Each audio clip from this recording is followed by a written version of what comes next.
Alright, so just about an hour ago, we got the WWE 2K25 full roster reveal, and I wanted to talk about it, but I kind of just want to talk about maybe kind of the new additions or returning people that hadn't been in the past couple of games. I don't need to tell you that AJ Styles is in the game or that Seth Rollins is in the game. You know it's pretty easy. So I want to talk about kind of the NXT people, the legends, people that were gone that came back, and I also want to kind of talk about the people that are now gone from the company that were listed to still be in the game. So I'm going off of how IGN has it listed. So it was posted in their video in alphabetical order, but on the website it is kind of in Raw, SmackDown, NXT, Legends, Managers order. And then at the end I'll talk about the released people that are still apparently in the game. So for Raw, the only real new addition to it is Kiana James. So that's pretty cool. I figured she'd be in the game. She's been gone for a little bit. I believe she's been injured, but she was pretty prominent in NXT the past couple of years and got called up. Hasn't really had an opportunity on Raw, but in general, she's been pretty prominent through NXT, so I figured she would be in the game whether it was a part of the NXT roster or the Raw roster. For SmackDown, we have Andrade, Jacob Fatu, Naomi, Tama Tonga, and Tonga Loa. This one makes sense. We kind of already knew that all of these people were kind of in from the past couple weeks with screenshots, entrances, and trailers. We saw Jacob Fatu, Tama Tonga, and Tonga Loa in I think the first trailer. We saw them a few times. Naomi also, I believe, was in a trailer too, and Andrade a few days ago, I believe they posted a screenshot of his entrance, so nothing too crazy that we got out of that today, but those are the kind of newer, I guess, returning people that hadn't been in with Naomi and Andrade, and the brand new people like Jacob Fatu, Tama Tonga, and Tonga Loa, all going to be in the game, part of the SmackDown roster. I'm excited. I'm going to use Jacob Fatu like crazy. He's one of my favorites right now, so I'm super excited that he made the cut. Now, when it comes to NXT, this is normally every year where we get the majority of the new additions to the roster, and it's no different this year. It's always my favorite part is seeing who the NXT people are, because I always know it's going to be pretty much new people that have not already been in the game. There's a good amount. So you have Charlie Dempsey, Eddie Thorpe, Ethan Page, Jada Parker, Jakara Jackson, Javon Evans, Kalani Jordan, Lash Legend, Lexis King, Lola Vice, Obafemi, Oro Mensah, Sean Spears, Sol Ruka, and Tatum Paxley. I'm super excited. Javon Evans, you can see I'm wearing a Javon Evans shirt right now, one of my favorites. I've met him a few times. He used to tag with my best friend Elias, AK-47 Roman, before he got signed. So I met him a few times. He's really cool. I guess you could say somewhat of a kind of friend or acquaintance of mine. So super humble guy. Wearing the shirt, big fan of him. Super humble guy. Always going to be rooting for him. And he's just incredible in the ring in general. So he was the main one that I was hoping when we got this roster reveal that he would be announced. And so when I saw his image pop up, I got super excited. He's going to be, along with Jacob Fatu, he's going to be another one that I'm going to utilize way too much. I'm going to be using him all the time. NXT champ in my universe mode for sure. So he is the top one out of all the NXT people here that I'm super excited that is going to be in the game. But also a name like Ethan Page, someone I've enjoyed and been a fan of for a long time. Kalani Jordan, I'm also a big fan of. So they have a good amount of people here. I love Metaphor. I love the fact that they're on there. I know Lash Legend was supposed to be in the game last year but got cut, so happy that she's in there. But I'm happy in general that all of Metaphor is finally together. It was kind of hard with 2K24. I had to download, all those CODs except for Noam Dar and whatnot. The entrance, I think, is going to look great, so I'm super excited for that. Yeah, Kalani Jordan, Jada Parker, super excited. They're going to be in there. Sol Ruka. It's all really cool. I think out of this whole list, there's maybe only 3 or 4 people total that I'm probably not going to be utilizing, or at least not utilizing as much. But everybody else, I feel like I'm going to really enjoy using, and they're going to be kind of higher on my, I guess, playtime as certain superstars for sure. Moving on to the Legends, it looks like all of the new Legends this year are pretty much all from the Anoa'i Fatu family.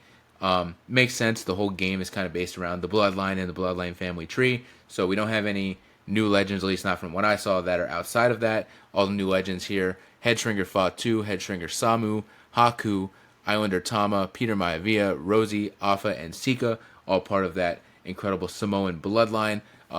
Add all this, I'm probably super excited. I mean, I'm definitely super excited for Haku. That man's just kind of a badass, so I think everybody's going to be really excited to kind of go crazy with him. But for me, personally, the sleeper here, probably for most people, but I'm super excited for, is Rosie, because I'm such a Hurricane fan. So finally being able to have Rosie as a tag team there, make them a tag team in my universe mode, or just in general, put those world tag titles on them from the 2000s that they had. I'm super excited for that. So out of all of them, Rosie is probably the one I'm going to utilize the most because I'm definitely going to be doing some tag matches with him and Hurricane. Now moving on to the new kind of additions for the GMs slash the kind of just managers in general. Each year they have, GM mode back now, so they have kind of new additions to the GMs that you could pick. Started off with like 5, and now they're up to, I don't know the exact number, but there's a good amount. So each year they add a little bit more, and in turn they normally make them just managers in general because sometimes a GM may have to get involved in a match. So new additions here, we have Ava, Armando Estrada, Nick Aldis, Brother Love, who's exclusive to the Deadman edition, I believe, and Paul Ellering. These all make sense. Armando Estrada, we saw kind of his shadow or his silhouette in the first trailer with Umaga, so they saw the worth of putting him in there. Obviously, Umaga looks like he has some sort of showcase, if not more showcase matches, but definitely one from that entrance I think we saw with Saturday Night's Main Event or something like that. So having him in there for the showcase as Umaga's manager, plus being able to use him as a GM because he was the GM of ECW at one point, it makes sense. I always thought he was cool. As a kid, I hated him. Obviously, I hated both of them, but it was kind of one of those things where you're a kid, you hate them because you're supposed to, but you also kind of think they're kind of cool. I always hated Umaga because he was a scary, big, beast, but I also was like, he actually looks kind of cool and moves kind of cool. So yeah, I'm excited for Armando Estrada. Ava also makes sense. In my podcast that I do with Theo, we did a whole kind of month's worth of talking about 2K and just WWE games in general. We were covering whatever news we were getting.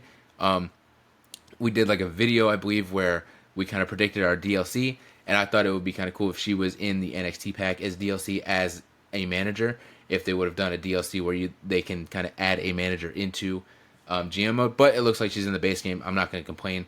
That means I don't have to spend money for it, so the fact that she's in there makes sense. She is the NXT GM, has been for a while now, so yeah, I'm excited to see her in there, as well as Nick Aldis. I mean, that one is probably the one I'm really most excited for just because I followed, his career for so long in TNA and whatnot, and he obviously was never really in a video game, so even though he's just a manager, it's still really cool that he's going to be in there, and someone will find a way to kind of unlock his model and put some gear on him and upload him to community creations, hopefully. So that'd be cool if they can do that, and you can download a legitimate Nick Aldis and use him as a wrestler with his gear. That'll be really cool. So yeah, that's the new GMs. I'm excited for all of them, but more specifically, probably Ava and Nick Aldis are the two that I'm really most excited for. A quick note that I did notice when I was going through IGN's kind of website is that they have Joe Gacy, Dexter Lumis, and Nikki Cross listed within the roster, but they also have them listed separately as the Wyatt six-pack, so I would imagine they're kind of getting copy and pasted from 2K24 with their previous gimmicks, with Joe Gacy and the Schism gimmick, Dexter Lumis and kind of the Stalker gimmick, and Nikki Cross with, kind of herself. I'm assuming they're getting copy and pasted as their own models in there, and then the Wyatt 6 DLC pre-order bonus as well. So that's kind of cool that they're going to have, I guess, two versions in there if you want to use, their previous version from, Joe Gacy's NXT run or something like that. If you want to use them, they are still there to be utilized. But also adding the Wyatt 6 pre-order bonus is cool. And I guess for anybody that doesn't pre-order it, you still can, in a way have those models even if they don't have their kind of their Wyatt 6 gimmick. You still have the ability to use those people in general, so that's really cool. But lastly, I want to talk about the released superstars that we got over the past few months here. Some people that we didn't know would they or would they not be in the game since they no longer are with the company. You have Akam, Baron Corbin, Blair Davenport, Cedric Alexander, Duke Hudson, Giovanni Vinci, Isla Dawn, Indy Hartwell, Carl Anderson, and Luke Gallows, Razor, and Sonya Deville.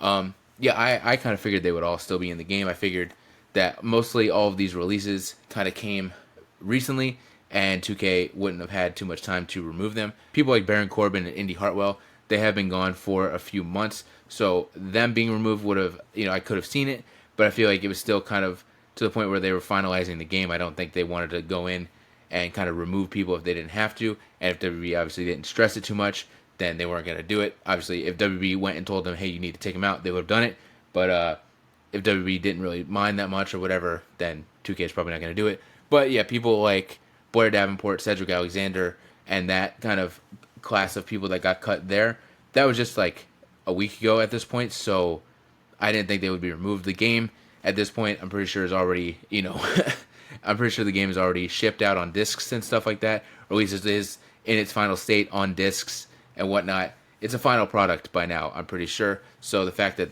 people were thinking they would be cut, I didn't think was going to happen at all, just because, yeah, I think by the time they got cut, the game's already kind of in its final cut as well there. So I figured, yeah, they're probably already, if not getting ready to put them on discs and send them out to stores and whatnot. So yeah, I didn't think those people would have the ability to be cut. So yeah. So there we go. That's the video, just breaking down kind of the new additions to the WWE 2K25 roster that we did just get today. I'm excited. Guys like Javon Evans, women like Jada Parker, Kalani Jordan, I'm super excited to utilize, and I'm going to be utilizing a ton in this game. We're just a few weeks away from the game. I'm starting to get hyped. I'm starting to get excited as we get more and more. And I think the roster every year is kind of where my my hype kind of train begins once I see the full roster, and then it kind of goes from there, where we just get more and more news every day, every week. Even though we do have a good amount of news, I think the roster really sets it in place for me and gets me really excited. So yeah, we're just a few weeks away from the brand new game. I'm excited. There looks to be some things I'm not too excited about, but in general, I am excited.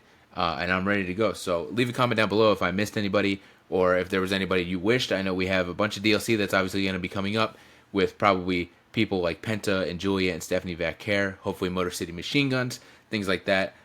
Me and Theo did do a video on that on the OTS Project channel, where we did predict our DLC. So if you want to go see what we were wrong about, if people made it into the base cut of the game, or what we may be right about, because I know we did kind of throw people like Julia and Penta into the mix there.